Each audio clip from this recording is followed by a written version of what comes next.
Welcome to my channel. ഇത് നമ്മുടെ ആദ്യത്തെ വ്ലോഗാണ്. ഞങ്ങളിപ്പോൾ ഉള്ളത് ഞങ്ങളുടെ പറമ്പിലാണുള്ളത്. അപ്പോൾ ഇവിടെ കുറച്ച് കൃഷിയും കാര്യങ്ങളൊക്കെ ഉണ്ട്.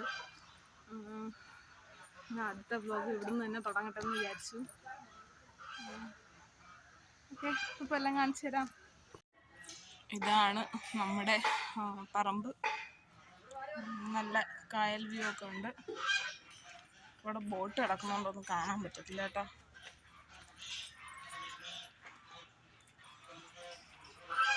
കുറേ ഫ്രൂട്ട്സ് ഐറ്റംസും വാഴയൊക്കെ വെച്ചിട്ടുണ്ട്.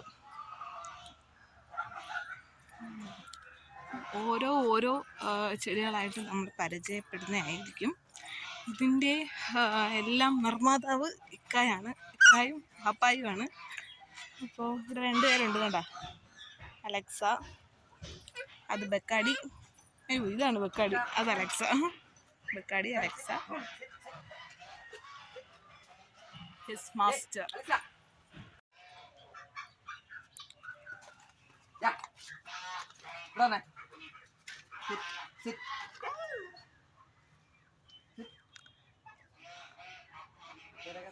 കൂടൊക്കെ സെറ്റപ്പ് ആക്കിയില്ല. നമ്മളിത് വാങ്ങിയിട്ട് ഇപ്പൊ ഒരു 3 മാസമാണ് ഇത് മേടിച്ചിട്ട്.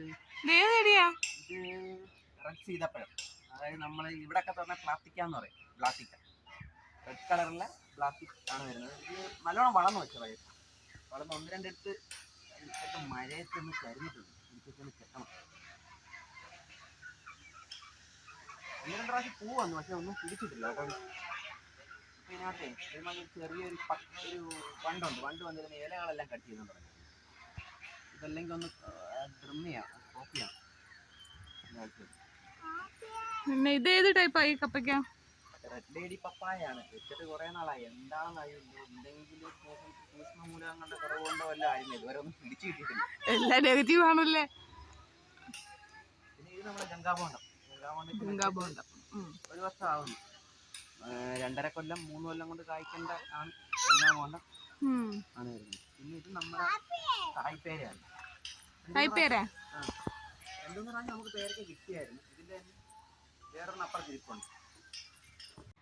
അതായത് നമ്മളെ കേരളത്തിൽ ഇതിന് അത്ര പ്രചാരമില്ല. പുറത്ത് നമ്മൾ ബാംഗ്ലൂരൊക്കെ പോകുമ്പോഴത്തേക്ക് ഒരു പീസ്, ഒരു പഴം എടുത്ത് വെച്ച് 5 രൂപ 10 രൂപയ്ക്ക് വയ്ക്കുന്ന ഒരുമാതിരി നമ്മളെ പച്ചച്ചിങ്ങൻ പഴം തന്നെ ഒരു മഞ്ഞ കളറിൽ വരുന്നുണ്ടല്ലോ, ആ വെറൈറ്റി. ജീരയെന്ന് പറഞ്ഞാൽ കുഴപ്പമില്ലാത്തൊരു കൊലയായിരുന്നു. എല്ലാം കൂടി ഒരു 10-40 കിലോയ്ക്കകത്ത് വരുമെന്ന് തോന്നുന്നു. കണ്ടിട്ട് 30-35 കിലോ എന്തായാലും വരും. പിന്നെ ഒരെണ്ണം അവിടെ വീണതേ ഉള്ളൂ. പക്ഷെ അത് കഴിഞ്ഞ പ്രാവശ്യത്തെ വെയിൽ സമയത്ത് ഒരുപാട് പോയി. കാര്യം ഇപ്പോഴാണല്ലോ നമുക്കിവിടെ മഴ തുടങ്ങിയത്. വെയിൽ സമയത്ത് ഒരുപാട് വെയിലിൻ്റെയും പിന്നെ നമ്മുടെ ഇവിടെ വെള്ളം ഒരുപാട് വറ്റിപ്പോയി. തൊട്ടടുത്ത് കായലാണെങ്കിൽ പോലും നമ്മളെ പുരയുടെ വെച്ചിട്ട് പൊങ്ങിക്കുന്നുണ്ട്. കുറച്ച് ഇതായിട്ട്. അപ്പോൾ നമ്മുടെ പറമ്പിലെ ഓരോ വളർച്ചയും നമ്മൾ അപ്ഡേറ്റ് ചെയ്യുന്നതായിരിക്കും. ചാനൽ സബ്സ്ക്രൈബ് ചെയ്യാത്തവരെല്ലാവരും സബ്സ്ക്രൈബ് ചെയ്യണം. അപ്പോൾ അടുത്ത വീഡിയോ ആയിട്ട് കാണാം. ബൈ.